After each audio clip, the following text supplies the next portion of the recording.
greatest of all time, Cadet Adrian Nathan Villanueva Fulero, 13 Martires City, Cavite.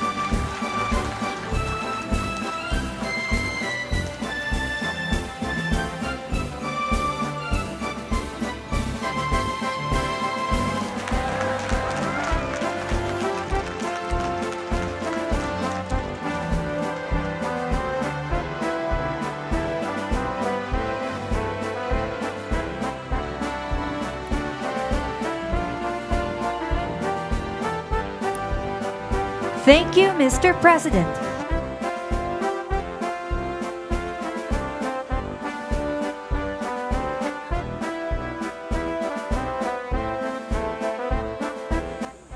Ladies and gentlemen, Cadet Mark Joseph Lakatan VITTO will now deliver his valedictory address. In life, you must find a purpose strong enough to keep you moving forward. His Excellency, President Ferdinand R. Marcos Jr., sir, our esteemed guests, officers, professors, and the Cadet Corps of the Philippine National Police Academy, good morning. Bakit ka nga ba pumasok sa loob ng Academy?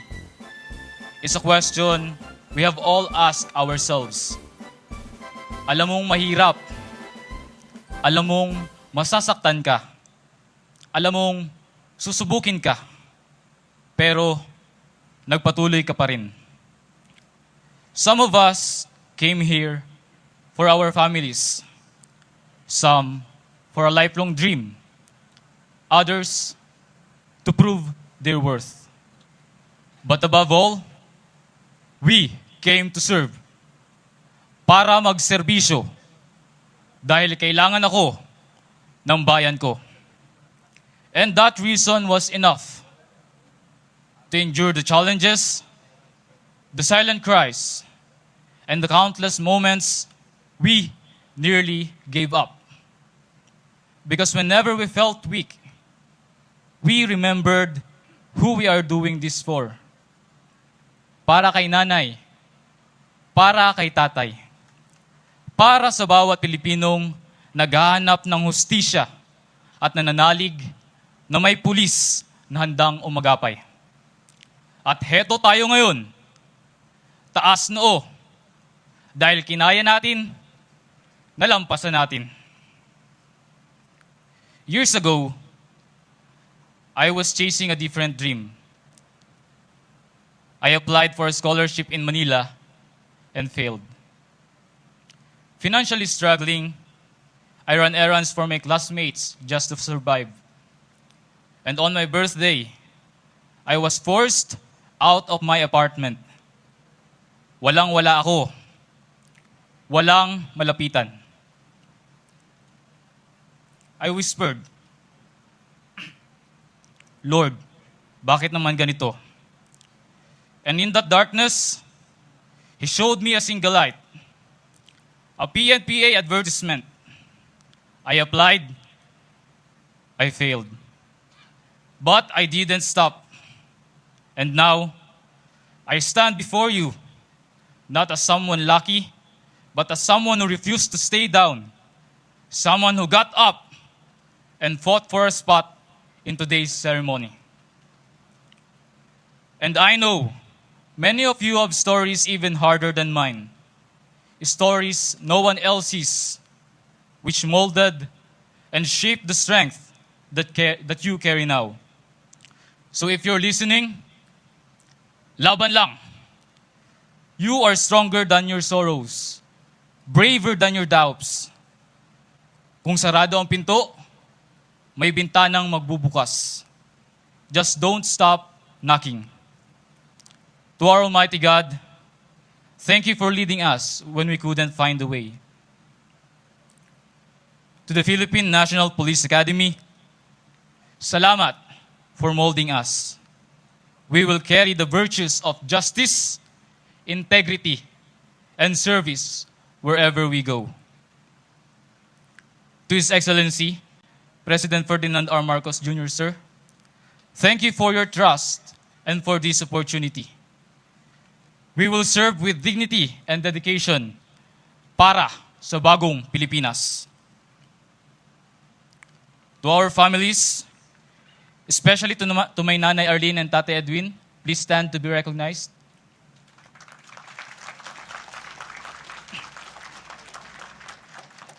To my squad mates, to Ma'am Precious, our class facilitator, and to my MGR, this is for you. At sa lahat ng magulang na naririto, look at your children. Your sacrifices were never in vain. To my classmates, mga bok, we are no longer just cadets. We are now guardians of peace. Look at your parents' faces. See their joy. Let us protect those smiles by staying true to our oath and living lives that bring honor to our name and to the Academy. So our underclassmen, your time will come. For now, carry the torch with pride and honor the trust handed down to you. And to the Filipino people, you are the reason we are here. Buhay man ang kapalit, hinding-hindi namin kayo bibiguin. As we leave these gates, we do not just carry our ranks, we carry our purpose. Tayo ang sinag na magbibigay liwanag patungo sa kapayapaan. At tayo ang lawin na magtataguyod ng hustisya ng may tapang.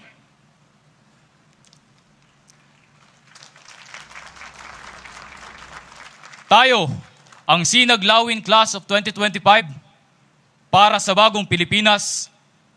Susulong, padayon, magtatagumpay. Puhon.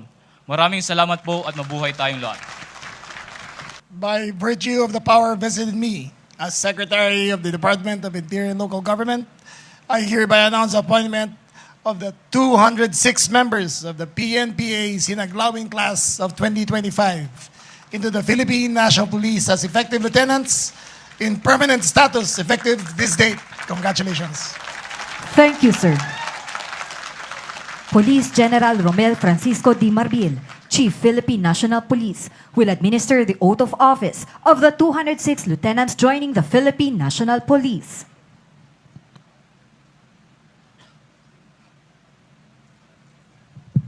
Please raise your right hand and repeat after me.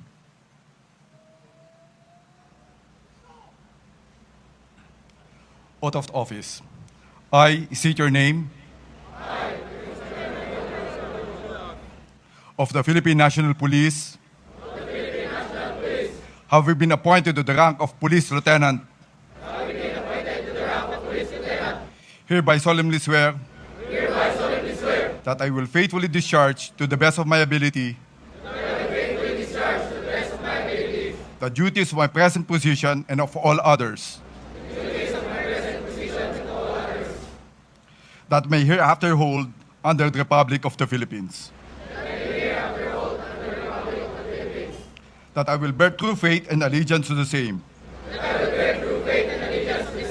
That I will obey the laws.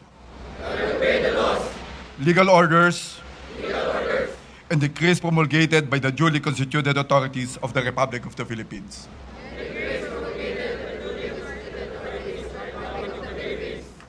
That I impose this obligation upon myself voluntarily. Without mental reservation or purpose of evasion. So help me God. To the best of my knowledge and abilities. Abide with the Constitution and bylaws.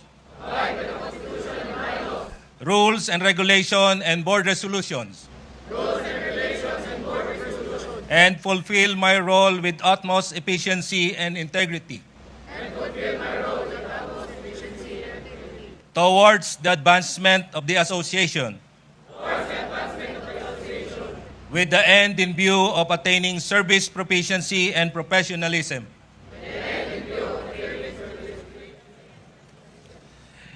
in keeping with its ideals of justice,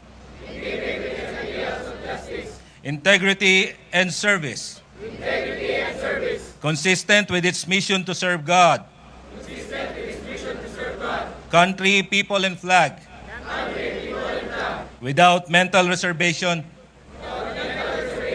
or purpose of evasion. So help me God. Congratulations. Thank you, sir. On a sunny Tuesday like this, I feel a stillness that precedes perhaps a brewing storm. It is not a storm that brings harm. It is a storm that signals challenge. Standing before the proud Sinaglawin class of 2025, I cannot help but reflect on your achievements and the hurdles that you went through to get here. A few years ago, you arrived at the gates of the PNPA as young and perhaps unsure individuals. But now, you exit those same gates as full-fledged police lieutenants. Hindi biro ang inyong pinagdaanan. Hindi rin biro ang inyong tatahakin. As public servants, we know that the path ahead is not always easy. There will be times when ideals and reality will seem to pull you in different directions. There will be moments that will test your principles and your convictions. But whenever those days come and doubts creep in, remember who you are and why you chose this path. Our country and our people continue to face trials and hardships, but as law officers, you are here to help overcome those challenges through service, honor, and justice. Hindi kaila sa inyo ang maraming hamon na kinakaharap ng ating kapulisan. Mayroong mga kasapi nito ang naligaw ng landas at nakakalimot sa sinumpang tungkulin. Gayunpaman, buo ang aking pananalig sa galing, dedikasyon at kakayahan ng ating pambansang kapulisan na linisin, pagtibayin at patatagin ang profesionalismo sa hanay nito. Kayo, Sinaglawin Class of 2025, ang magdudulot ng pagbabago at magdadala ng pag-asa sa ating kapulisan. Gampanan ninyo ang tungkulin ito ng buong katapatan at katapangan. Ang Diyos at bansang Pilipino ay kaagapay ninyo sa landasing ito. Always take to heart your oath to our republic, your duty to uphold and defend the Constitution, your responsibility to the citizens of our country.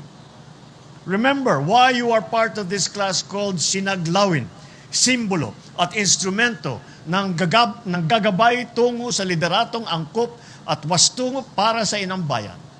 Kayong lahat, 206 na mga bagong miyembro ng kapulisan, sinasagisag ninyo ang liwanag. But the light that this country needs is everyday requirement of our citizens. Your acts make the system. You shape the system with your restraint, with your dignity and your service.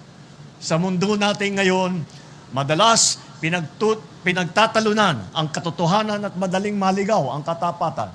Hinihiling ko sa inyo, piliin ang marangal kahit walang parangal at ang panindigan na tama kahit walang nakakakita. My dear officers, this country will never ask you to be perfect, but it will ask you to be present. Be there. Let our people feel your presence. Feel the presence of their law enforcers. Feel the presence of the law. To the families of the graduates, maraming salamat sa inyo.